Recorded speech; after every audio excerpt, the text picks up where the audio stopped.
Engkaulah penopang imanku, jilid 4, dipulihkan untuk memulihkan. Markus 10 ayat 51 dan 52. Tanya Yesus kepadanya, apakah yang kau kehendaki supaya aku perbuat bagimu?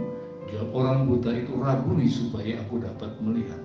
Lalu kata Yesus kepadanya, pergilah, imanmu telah menyelamatkan engkau. Pada saat itu juga melihatlah ia, lalu mengikut Yesus dalam perjalanannya.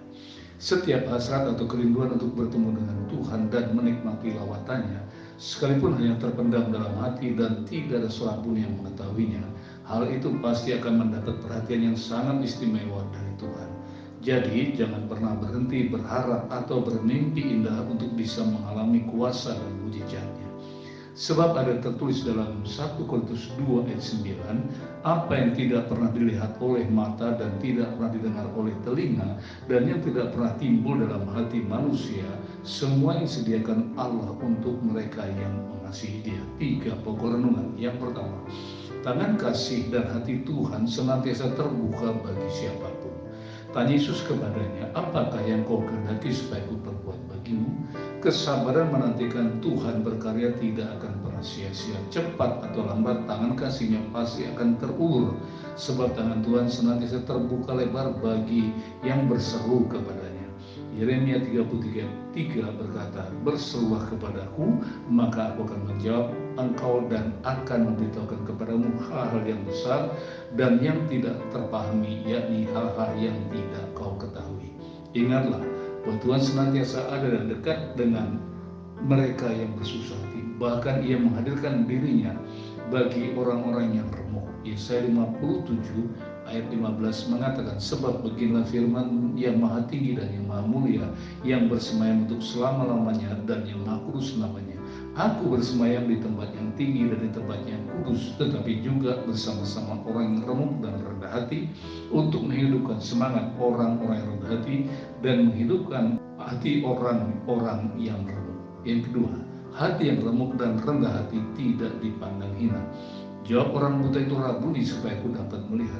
Bila mana sebelumnya semua orang merintangi si buta malam untuk bertemu Tuhan, kini hati Kristus yang syarat empati justru memberkati Bartimius dengan kesempatan untuk mengutarakan apapun yang menjadi hasrat atau kerinduannya. Oleh karenanya jangan pernah jemu mencari hadiratnya. Yesaya 55 ayat 6 mengatakan, carilah Tuhan selama Ia berkenan, ditemui dan berserulah kepadanya selama Ia dekat. Sebab orang yang merendahkan hati di hadapan Tuhan dan berseru kepadanya akan diselamatkan. Roma 10 ayat 11 dan 13 mengatakan, karena kitab suci berkata, barang siapa percaya kepada Dia dan tidak akan dipermalukan. Sebab tidak ada perbedaan antara orang Yahudi dan Yunani, karena Allah yang satu itu adalah Tuhan dari semua orang, kaya bagi semua yang berseru kepadanya. Sebab barang siapa berseru kepada nama Tuhan akan diselamatkan.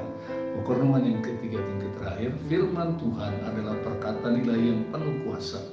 Lalu kata Yesus kepadanya, pergilah, imanmu telah menyelamatkan engkau. Pada saat itu juga melihatlah ia, lalu ia mengikut Yesus dalam perjalanannya. Segala sesuatu yang ada dari seluruh alam semesta ini menjadi ada dan terwujud oleh karena firman Allah. Bartimius tidak punya alasan untuk menyangkal kebenaran itu, dan kebenaran itulah yang telah membuatnya dapat melihat. Mazmur 119:160 mengatakan, dasar firman-Mu adalah kebenaran dan segala hukum-Mu yang adil adalah untuk selama-lamanya.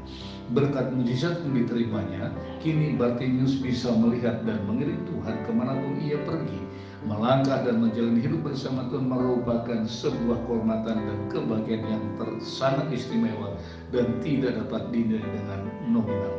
Kini Bartimius bisa menjadi duta kebenaran yang dipakai Tuhan untuk mewartakan kebenaran.